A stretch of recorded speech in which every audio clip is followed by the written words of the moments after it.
આસ્તા અહીંયા આવતો. હા મમ્મી, શું કામ હતું? આમાં છે ને 2 ડ્રેસ લાવીશું, તારી હાટું તાર ભાભી હાટું.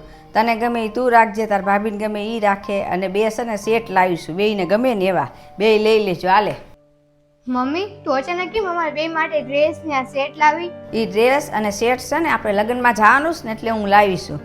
અને કેવો છે સેટ એ જોઈ લે તું.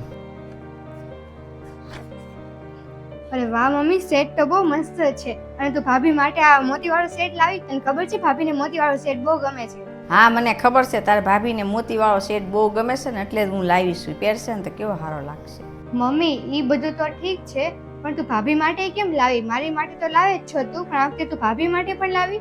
એમાં શું થઈ ગયું? વહુ ને દીકરી બે ઠાઠમાં રહે ને એ સારું લાગે. અને તું ને તાર ભાભી બે તૈયાર થઈને રહ્યો ને એ મને બહુ ગમે. હું મારા સમયમાં છે ને આવું બધું હું ન કરી શકી, એટલે હું ઈચ્છું છું કે તમે બે સારી રીતે રહ્યો. હા મમ્મી, કાંઈ વાંધો નહીં. ભાભી છે ને શાકભાજી લેવા ગયા છે, એ આવી જાય ને ત્યારે બે સેટ અને બે છે ને ડ્રેસ દેખાડી જોઈએ છે. એને જે ગમશે ને એ રાખી લેશે એક ને બાકીને હું રાખી લઈશ. કાંઈ વાંધો નહીં, એ તમારી બેની વચ્ચેની વાત છે. તમે ખુશ તો હુંય ખુશ. દેખાડ દેજે તાર ભાભીને, પછી તમારે બેયને જે રાખવું એ રાખજો, તમારી મરજી. હા મમ્મી.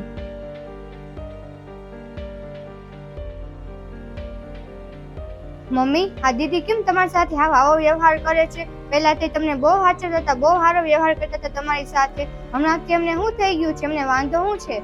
તમે એકવાર છે ને એની સાથે વાત કરી લેજો કે તમને છે ને ખરેખર તકલીફ શું છે એમ. હા, હમણાંથી તમારી તબિયત પછી બહુ ખરાબ રહે છે. તમારી સાથે કેમ આવું કરે છે? એક કામ કરીશ મમ્મી, હું એમની સાથે વાત કરી લઈશ. તમે પણ એમની સાથે વાત કરી લેજો. હા હા, હું તો ચિંતા કરતી હતી કે કેમ દીદી અચાનક તમારી સાથે આવું કરે છે.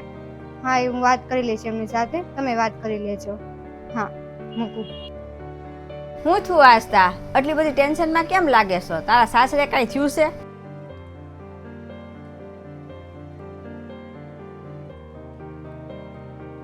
કોને ખબર મમ્મી, મારા જેઠાણીને થઈ શું ગયું છે કે મારા સાસુ સાથે સરખી રીતે વાત નથી કરતા, એનું કઈ સાંભળતા નથી, એનું કઈ કામ નથી કરતા. અને મારા સાસુ કે બીજું નહીં કરે બીજું. કોને ખબર એને શું થઈ ગયું છે હમણાંથી? પહેલા આવા નહોતા મમ્મી. અને છે ને તને ખબર તો છે ને મારા સાસુની તબિયત હમણાંથી બહુ ખરાબ રહે છે, એટલે તમે એને છે ને ત્યાં મૂકી આવ્યા. અમે ફ્રી નથી થતા, અમારી નોકરી હોય છે એટલે. તમારા જેઠાણી કોને ખબર એની સાથે આડા હાલે છે. પહેલા આવા નહોતા, એટલે તો બહુ ધ્યાન રાખતા હતા એમનું, પણ હમણાંથી કોને ખબર શું થઈ ગયું છે. અને મમ્મી, તને ખબર છે ને તબિયત ખરાબ રહે છે તો ઘરનું કામ બધું છે મારા સાસુ જ કરે છે, જેઠાણી કઈ કરતા જ નથી. કોને ખબર, મારા સાસુ બહુ થાકી જાય છે. અને હવે તો એમના હું ઘરે જાઉં છું ને તો મને છે મોઢું બગાડી નાખે છે. એટલે તો બહુ ખુશ થઈ જતા મમ્મી. કોને ખબર એને શું થઈ ગયું છે? મારે વાત કરવી જોઈએ એની સાથે. જો બેટા, હું તને એક વાત કહું. તારું સાસુ વિશે છે ને મને ખબર છે, તું ઘણી વાર તારી સાસુ વિશે મને કહેતી હોય છે. એને ધ્યાનમાં રાખીને હું તને એક વાત કહું કે સાસુ છે ને નવી નવી વહુ આવે ને તો એને દાબમાં રાખવાની બહુ કોશિશ કરે. દરેક સાસુને છે ને એની વહુને છે ને કંટ્રોલમાં રાખવી હોય. વહુ છે ને સાસરે આવે ને તો ઘણા સપના લઈને આવે.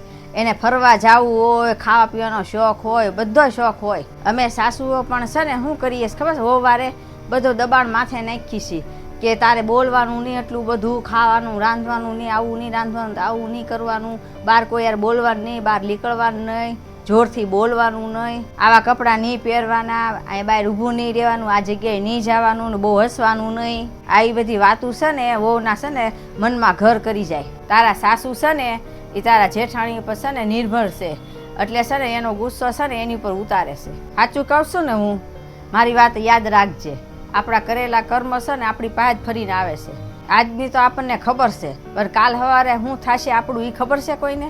એટલે કહું છું, કર્મ સારા કરો તો ભવિષ્યમાં આપણને ફળ સારું મળે. જો ઘરમાં નવી વહુ આવી હોય ને તો એની હારે વ્યવહાર સારો કરવો જોઈએ. જ્યારે ગટપણ આવશે ને તો આપણી હારે વહુએ આપણી હારે સારું કરશે. જો તારે હાહુએ છે ને સારો વ્યવહાર રાખ્યો હોત ને તાર જેઠાણી હારે ને તારી હારે, તો તાર જેઠાણી હારે રહેશે ને તો એને સારી રીતે રાખે.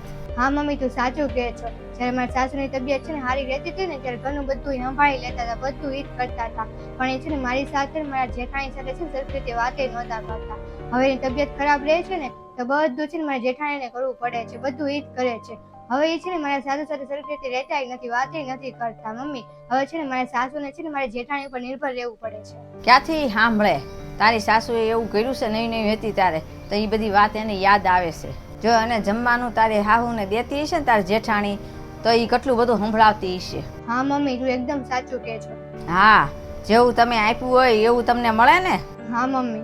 હા, તું ને જમાય તો અલગ શહેરમાં રહ્યો છો, પણ તું જ્યારે ત્યાં જાવ ને તું ને જમાય એટલે તું તારા સાસુને કહેજે કે તારી જેઠાણી એને હરખી રીતે રહે, એટલે ઈ તારા જેઠાણી એને હાચવે. કાં તો છે ને તમે ત્યાં જાઓ ને તો તારી સાસુને છે ને તમારી હારે રહેવા લેતા આવજો ને એને સમજાવજો, જેથી કરીને તારા જેઠાણીને દુઃખ ન લાગે. હા મમ્મી, હું એમ જ કરીશ હવે.